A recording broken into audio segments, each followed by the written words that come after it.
Hey guys, it's Mathel here once again, and due to having never really played with the Flesh Ripper type base item, the Marikath two-handed axe, which is crit based because basically not a great idea, I did decide to make a build around this type of weapon with the Shaper mod deals double damage 20% of the time because I happened to get one really cheap since they're not very meta at the moment. So I made a build around it with Earthquake and as a Berserker. Basically went as off meta as I could possibly do, and that is Berserker because it's a pretty dead ascendancy, Earthquake not terribly popular, and then two-hand crit axe Flesh Ripper style, and holy shit, it's actually clearing pretty damn well. So this is the first time I've touched Earthquake since the rework for this patch, and you can see Vaal Earthquake here doing quite a lot of work. However, it is just a bit counterintuitive because naturally Earthquake with the aftershock effect wants less duration attached to it and a less duration helm enchant. However, that does lessen the duration of your Vaal Earthquake, so in the end Vaal Earthquake just becomes kind of a I guess boss helping ability since it lasts so little with the less duration support and helm enchant. So you then pop it and you run around bosses, and all of a sudden you're dealing quite a lot more boss damage and doing what is kind of just a silly action around a boss, running circles around him, and it works quite well with this type of setup. I am running Ruthless, I do have the double damage type axe, and I am crit Earthquake, which is quite commonly not a thing. So all of a sudden we're just about one-shotting a lot of these monsters and boss types, and it's actually working quite well. And on top of that, I am purely physical in this build. So I am running Brutality, I have no actual elemental or chaos damage, despite having Herald of Ash in all of these clips. Herald of Ash, despite dealing no fire damage, actually still gives you the overlap damage, which makes my clear speed just a little bit better. So when I hit really hard on one particular monster, the fire damage will overlap and kill certain other monsters. So in a lot of these clips, I will jump from one monster to another and sometimes leave a few alive. Typically, they will be dying off screen thanks to the overkill ignite damage, and a map will be left with just about 0 monsters, even though it looks like I'm missing a lot of stuff. My character has only been mapping for about a day, and given all these tests, I'd say Earthquake is actually in a pretty decent spot. It is just a shame about its current area, because the Earthquake you see is with a level 19 or so, and then an increased area support gem. No other area on the tree, but the area is still pretty damn lackluster. You don't gain any from leveling whatsoever, and Vaal Earthquake area isn't incredible, but it's just a fun little skill to run around and stomp some monsters with. Most other skills do gain area as they level these days, and most skills actually have quite a lot more area than Earthquake does at its base, I feel. That said though, it does still clean up pretty nicely, and I have been having a lot of fun with it. I think I will be able to take it into the end game. A Berserker like this should have something like 6k life, not even running Abyssus at the moment when I was originally planning to, simply because Earthquake is hitting really hard and so is this crit two-handed style of build. So I think Earthquake is quite viable, and I want to run you through how I've built this and the thoughts behind running Berserker and this axe in general. So let me start by showing you how I actually crafted this axe, or at least found it.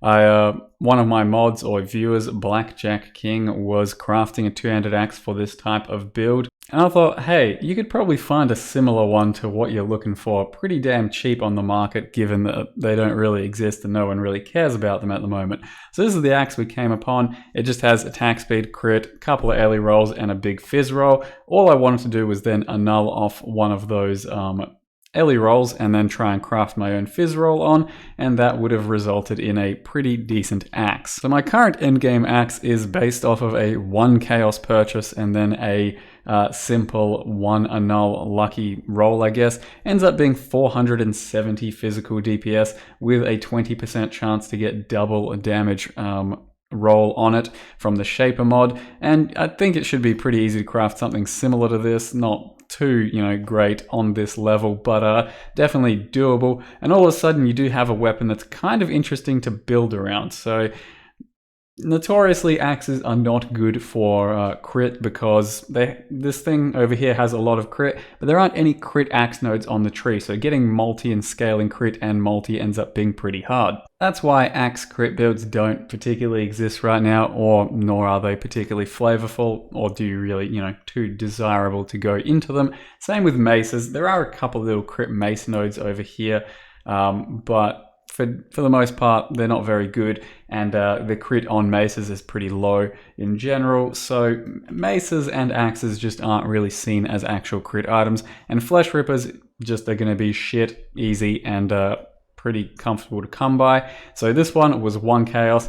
I then 6 linked it in just a few jewelers and fusings, luckily, and we got ourselves a 470 DPS weapon with 20% chance to double damage, making it something like a 600 DPS 9 crit weapon, and that is where the Earthquake idea started. So I wanted to test Earthquake and Vaal Earthquake for the first time this league, and I thought this was the perfect opportunity to do it, but I wasn't quite sure what ascendancy, and Berserker has not really been played too often recently because it is kind of shit in what it does at this stage, thanks to the rage mechanic, and it kind of dawned upon me that the rage mechanic itself isn't even worth taking whatsoever. It's completely ignorable, and then the Berserker Ascendancy is actually not too bad.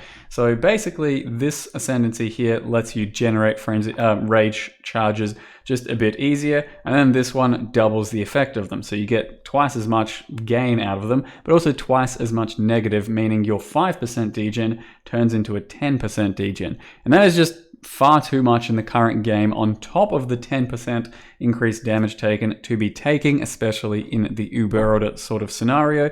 So you take Warbringer as our first ascendancy even, and if you manage to shove this into your playstyle throughout the mapping, every few seconds you pop a Warcry, you will maintain 50 rage stacks, and then you'll be taking 5 degen, you'll have the extra attack speed, movement speed, and damage, but you won't have to allocate any of this shit. You will still have the benefit of Warbringer, and then that allows you to go for Pain Reaver and Cloaked in Savagery, as well as Aspect of Carnage. So my playstyle is to be pressing Enduring Cry just about all of the time. That tops you up on life, that finishes up your mana, and it gives you rage generation up to 50 throughout the map, and then you just maintain your 50 that entire time, and then you also get endurance charges while you're doing that. And in the end, once that playstyle ends up being sort of something you're used to, Berserker seems pretty worth it. You do get the 40% more damage, you do get quite a lot of regen there, you get very easy access to leech, and then just a bit of extra damage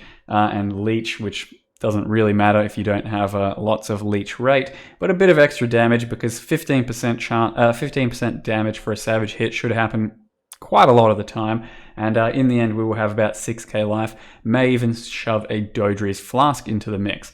So the build ends up being purely physical, crit, axe, two-hand Earthquake. Now I'm building it around this axe. I do have my temple chest. I was originally going to be using a Abyssus with 30 reduced Earthquake duration, but currently that hasn't been necessary because damage has been really good. If damage in the next day or two just doesn't feel good enough in the end game, I might try and rebuild into Abyssus, but for now sticking to Star Conjure, and then we're building crit entirely for this character. So we currently have 47 crit through diamond rings, a bit of crit around here, and the axe itself, and then the passive tree, which does travel quite a lot and gives a lot of crit, and that ends up being pretty good with the diamond flask, something like 65, 70 crit, and it's fairly reliable, and we do have a fair amount of multi even without the Abyssus, 410 over here. Now that is thanks to a lot of the passive tree, and then a few jewels every now and again, because these things are really cheap. Each one of these 4-prop jewels costs something like 5 to 10 chaos, because they're completely off meta and completely useless. So it's just one of those things you really got to look out for to build the off meta stuff, because people aren't looking for this type of shit, and then you can still make a pretty successful build. Now there is one, as I mentioned just a bit earlier, kind of annoyance with this build, or with Earthquake in general, and that's because Earthquake, like I said, wants less duration for the secondary aftershock effect to proc as soon as possible. So with all of this stuff, I have 0.31 duration on that, so it's only going to have a 0.31 delay after I hit to get the secondary effect. but that does mean your Vaal Earthquake is going to be a lot less useful for actual clearing, and it ends up just being a pure boss addition, which ultimately should be worse than adding, let's say, a Vaal Double Strike, but we're hoping that this build doesn't need a Vaal Double Strike in the end and can carry entirely off of Earthquake and then Vaal Earthquake. It's a bit early to tell for that. Haven't done any actual single target or boss killing, but just about every map boss and temple boss and all of that so far have been basically one shot. We're talking 20% chance to deal double damage here. We're talking Ruthless dealing 3 times damage and hitting pretty damn hard in general off of pure fizz. I've been just about one-shotting every single boss and it's been ridiculous. Now the current links for the Earthquake is Earthquake, less duration. Those are pretty much the 2 most important. Then you have Brutality, Ruthless, Melee Fizz, and then I'm running Increased Area and subbing in Conk Effect for single target whenever I feel like I need it. And our other 6th link over here is Ancestral Warchief, Bloodlust, Melee Fizz, Maim, Brutality, and Conk Effect. Not terribly important. The Warchief does do something like 400,000 damage, but he's not always going to be up. Rarely do we ever even need his assistance or, you know, needing him to be in a 6th link, but that's what it is, and hopefully it does help in the end game. And then we have Blood Rage, Summon Stone Golem, Enduring Cry, and Herald of Ash over here. As I mentioned, Herald of Ash doesn't add any fire damage, but the overlap from the actual ability itself does help you clear every now and again, because being crit means you do have chance to not crit and do less damage. It means you have chance to miss altogether, and so you're not going to be clearing packs that smoothly without something like a Herald of Ash to do additional overlap. I then run Blasphemy Vulnerability over here and an Arctic Armor just for a bit of extra tankiness. So that all sits over here, and then over here you have Faster Attacks, Leap Slam, Fortify, and Blood Magic.